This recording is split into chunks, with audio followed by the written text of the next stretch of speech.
मेरा नाम राधिका है। मैं 22 साल की बहुत ही सुंदर औरत हूँ। औरत इसलिए कि मैं शादीशुदा हूँ। मेरे शादी के करीब 3 साल हो जाने के बाद भी अभी कोई बच्चा नहीं है।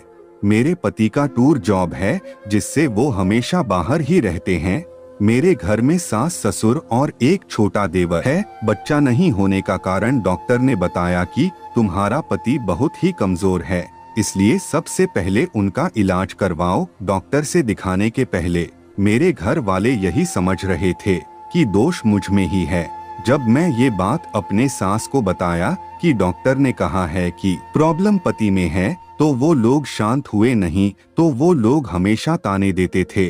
जब मैं ये बात अपने सास को बता रही थी तब मेरा देवर भी वही था। मेरे सास ससुर दोनों नीचे फ्लोर पे रहते हैं और मेरा कमरा ऊपर है। मेरा देवर का भी कमरा मेरे कमरे के बगल में है। उस दिन रात का खाना खा के ऊपर छत पर टहल रहे थे, तभी वह देवर आ गया। बोला, क्या बात है भाभी, आप तो बड़े ही सुंदर लग रही हो। आपका बदन की खुशबू से तो कोई भी लड़का आपके पास खींचा चला आएगा। मैंने कहा, चल झूठे चुप हो जा। मैंने उसे तिरछी नजर से देखते हुए बोली, आज बड़ी शरारत सूझ रही है। लगता ही नहीं आपका भाई तो मुझे देखता नहीं है, और एक है कि मेरी डिओड्रेंट की खुशबू से चले आते हो। देवर भी बड़ा कमीना है। वो बोला, तो मैं बन जाता हूँ आपका पति, आपको जो चाहिए वो मिलेगा। मैंने कहा, नहीं जी, मैं वैसी नहीं हूँ जैसा तुम समझ रहे हो। मैं सिर्फ अपने पति की ही हूँ।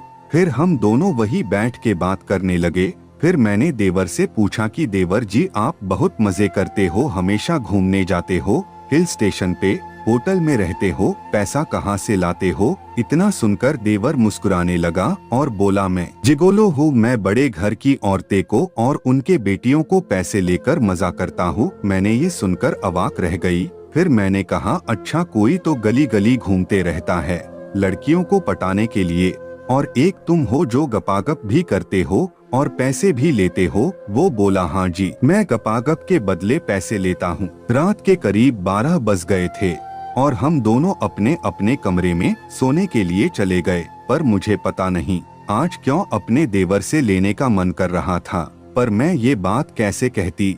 यही सब सोचकर करबते बदल रहे थे। नींद नहीं आ रही थी।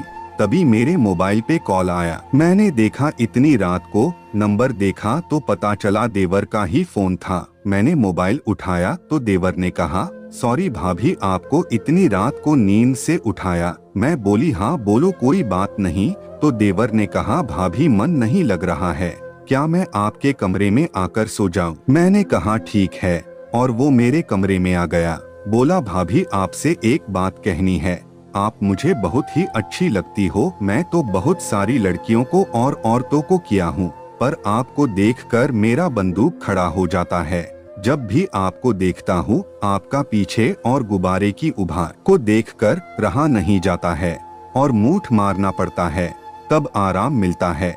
मैं यही सोच रहा था कि जब मैं मूठ मारकर सब बर्बाद कर देता हूँ, क्या फायदा? भाभी को तो इसी चीज की जरूरत है। मैं उनके जरूरत को पूरा कर देता हूँ। भाभी माँ भी बन जाएगी और घर में एक नन्हा मेहमान भी आ जाएगा।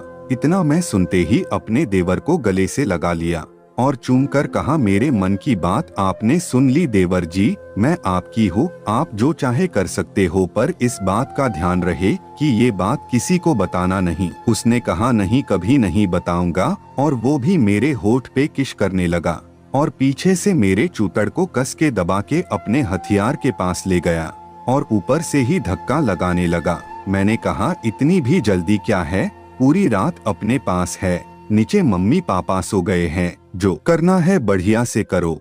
और वो मेरे ब्लाउज को खोलने लगा, फिर मेरा कवर को खोल दिया और मेरे ऊपर टूट पड़ा। मैं भी उसका साथ देने लगी। फिर वो मुझे खुश किया और फिर बहुत ही ज्यादा टाइम हो गया था और फिर मेरा देवर मेरा पास ही सो गया।